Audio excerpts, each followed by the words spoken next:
On parle de Nate Diaz là? On parle de Nate Diaz, mon petit pote. On parle de Nate Diaz qui est un homme Ça, tu libre. m'as eu. Ça s'est confirmé. Et ça y est pour Nate Diaz. Il n'est plus sous contrat avec l'UFC. Et là, il a définitivement toutes les cartes en main. Moi, personnellement, Rust, pour être honnête et transparent avec toi, je pensais pas qu'il allait partir de l'UFC. Je pensais ce qui allait se passer, c'est qu'il allait avoir tout ce truc de ces derniers combats de Nate Diaz à l'UFC, qu'il allait se mettre d'accord avec eux pour prolonger l'aventure. Finalement, il a été au bout de ce qu'il souhaitait faire. Il est agent libre, il vient de créer son organisation. Tout le game veut le signer. Avec Rusty, on va voir pourquoi est-ce que Nate Diaz a tout compris, et puis surtout pourquoi est-ce que ça ne veut pas forcément dire que c'est la fin définitive de sa carrière à l'UFC. Générique. Soit.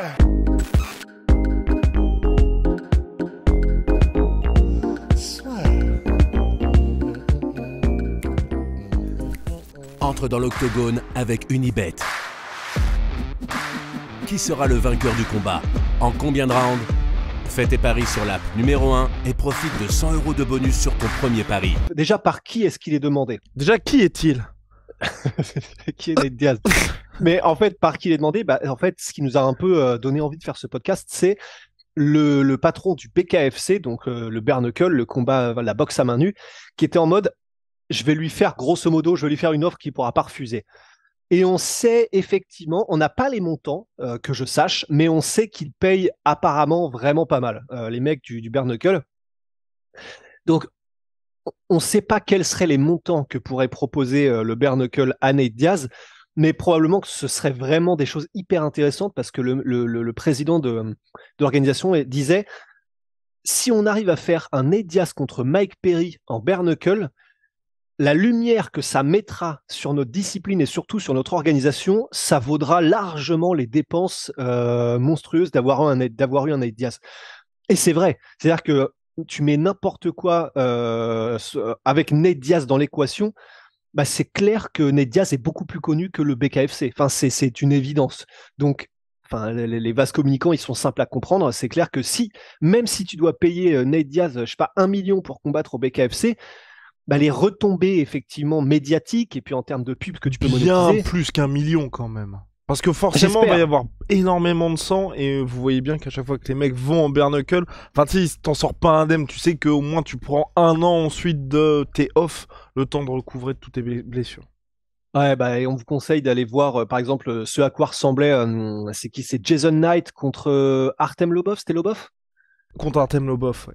Ouais, voilà. Les mecs, vraiment, littéralement, t'as l'impression de voir, tu sais, les masques de Massacre à la tronçonneuse ou de Ed Gein, tu vois. Enfin, t'as l'impression qu'ils ont reconstitué leur visage plutôt qu'il y a des points de suture sur leur visage, en fait.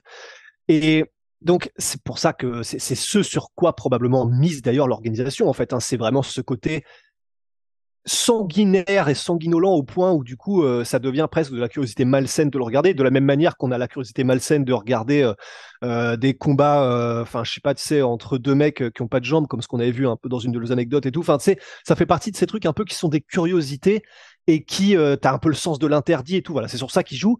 Et avec Nate Diaz, comme tu l'as dit, c'est un mec, il est connu pour couper ultra facilement. C'est d'ailleurs par exemple ce qui avait arrêté son combat contre Masvidal lors du choc East versus West. Donc voilà, t'es sûr que tu coches toutes les cases. En plus, il se fait pas mettre KO facilement, donc ça veut dire que ça durerait probablement. Enfin voilà, c'est parfait. C'est-à-dire que du point de vue, en tout cas, du bare knuckle, c'est parfait. Après, est-ce que Nate Diaz a envie d'associer son image à ça? C'est peut-être pas forcément évident, parce que oui, on pourrait se dire, il a l'image du bad boy, du thug, etc. Ouais, mais peut-être que, il a pas envie de continuer avec cette image-là, et puis deux, ouais, ok, il continue à faire ce qu'il veut et ce qui lui passe par la tête, mais là, c'est quand même autre chose. Certains considèrent que c'est vulgaire, le bare knuckle. Donc voilà, faut voir un petit peu ce que veut faire Diaz, mais ça, c'était pour la parenthèse de cette opportunité-là qu'il a. On sait aussi que Nate Diaz, il va lancer sa propre organisation de MMA, qui va s'appeler Real Fights Incorporated, donc vrai baston, vraie bagarre, quoi. Et dont la tagline, en gros, le slogan, c'est extraordinaire. Ça, en gros, ça fait référence à une des interviews qu'il avait faites il y a quelques années déjà, et je sais plus de qui il parlait. Et Nate Diaz avait fait, en gros, on va faire des trucs de real ninja shit, real fights, en gros, des vrais trucs de ninja. Voilà, une réponse à la Nate Diaz. Et c'est en ça qu'ils ont transformé comment on appelle ça, la tagline, le slogan du Real Fight, c'est ça. Real ninjas, real fighters, real shit. C'est ça, le slogan de l'organisation, c'est extraordinaire. Mais intéressant, je sais qu'aussi, tout petit aparté, mais Nick Diaz avait aussi créé son organisation de MMA. Oui, mais qui a pas fait long feu. Ouais, voilà, je crois que ça n'est plus d'actualité. Mais en tout cas, voilà, il a des projets sur le feu, ça c'est clair. Donc, il a ces opportunités-là. Il y a le combat contre Jake Paul potentiellement. Alors, ce serait déséquilibré parce que Jake Paul, je pense que dans la vie de tous les jours, il fait peut-être 20 kilos de plus que Nate Diaz, enfin un truc comme ça. Donc, bon, en tout cas, c'est là, si jamais il veut. Donc, il y a ces trois opportunités probablement très lucratives. Après, lucratives. Il y a la trilogie contre Conor McGregor, Big Rusty.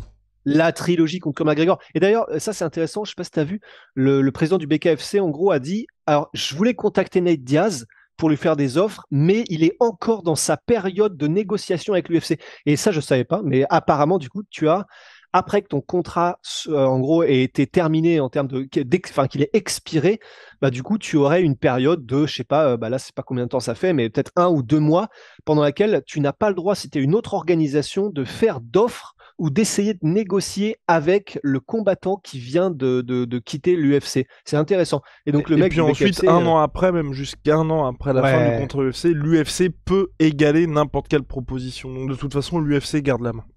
Ouais, c'est assez intéressant. Enfin, vraiment de voir à quel point ils ont tout verrouillé dans les contrats, c'est incroyable.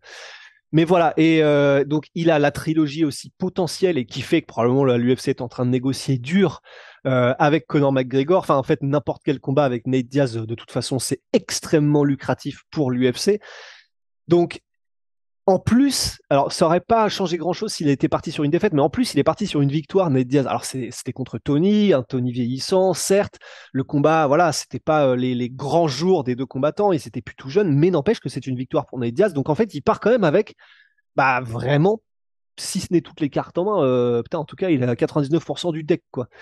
Donc, c'est vraiment intéressant et ça va être très intéressant de voir le choix que fait Nate Diaz, un gars d'aussi haut profil, d'aussi grosse stature, maintenant.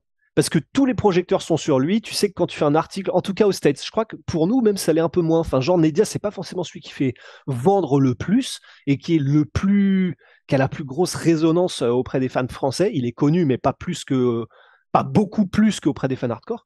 Mais aux States, c'est vraiment un truc de ouf, quoi. Donc, ça va être très intéressant de voir ce qu'il choisit.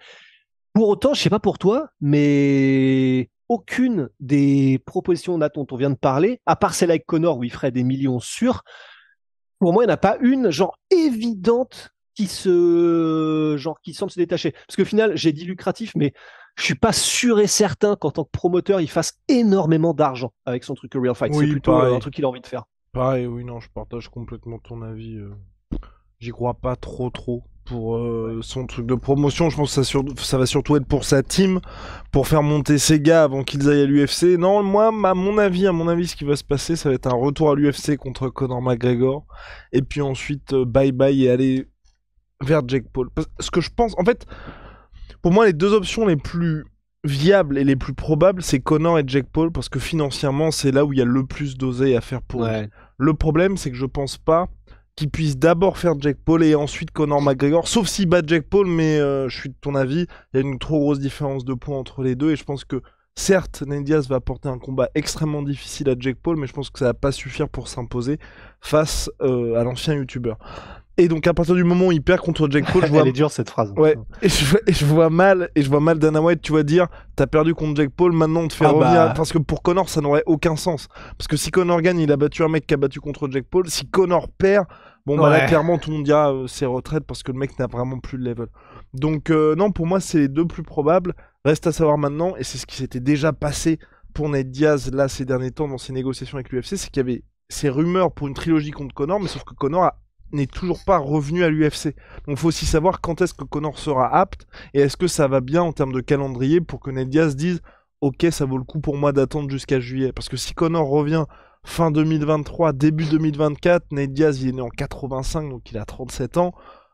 Le temps commence à passer, je pense que lui aussi se dit bah j'ai pas toute la vie devant moi, là je reste une star, les gens continuent de parler de moi, il me reste 4 combats grand max pour faire beaucoup d'oseille, donc autant maximiser cette fenêtre de tir. Et puis BKFC, je suis d'accord avec toi, ils ont beaucoup d'argent, ils avaient proposé 25 millions à Mike Tyson, mais pour moi, quand t'es une superstar du calibre Tyson, du calibre Nate Diaz, c'est trop risqué. C'est trop risqué parce que tu peux potentiellement te faire mettre KO par un mec. Tu sais que tu vas t'en sortir forcément salement. En plus, Nate Diaz, il est pas connu non plus pour pouvoir mettre KO les mecs en un seul coup. Ouais, c'est Mike ça. Perry, il est hyper durable.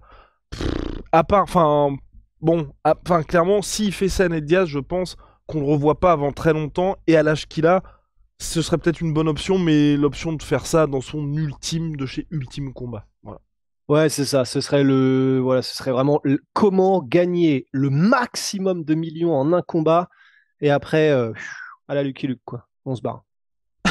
Enfin, non, c'est pas ça, mais tu sais, comme là, à la fin de chaque Lucky Luke, voilà, I'm a poor lonesome cowboy et il s'en va au soleil couchant. C'est ça que je veux dire. Oh putain. Lucky Luke le fuyard. C'est ça. Ouais.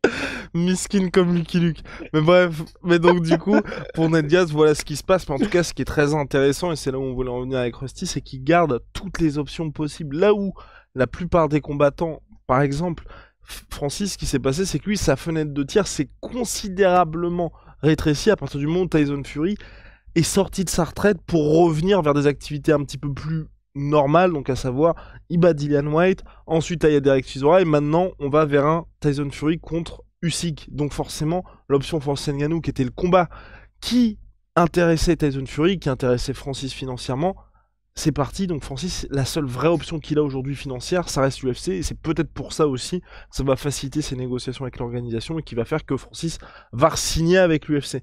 Là, pour Nate Diaz, l'avantage qu'il a, c'est que tout est possible aujourd'hui pour lui.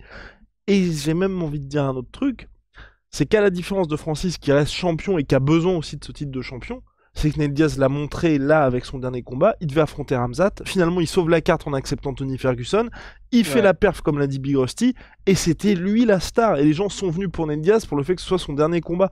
Donc c'est pas plus l'UFC qui a besoin de Nate Diaz que l'inverse, mais en tout cas Nate Diaz peut très bien se débrouiller sans l'UFC. Ouais, grave. Je pense qu'on a fait le tour, Big Rusty. Hey man, ouais. Hey man, you're the real man. Bon allez, on se retrouve très vite pour de nouvelles aventures. Shout out à MySweet Pea, MySweet Protein. Moins 38% sur tout MyProtein avec le code la sueur. See ya. See ya. Wow. Nice.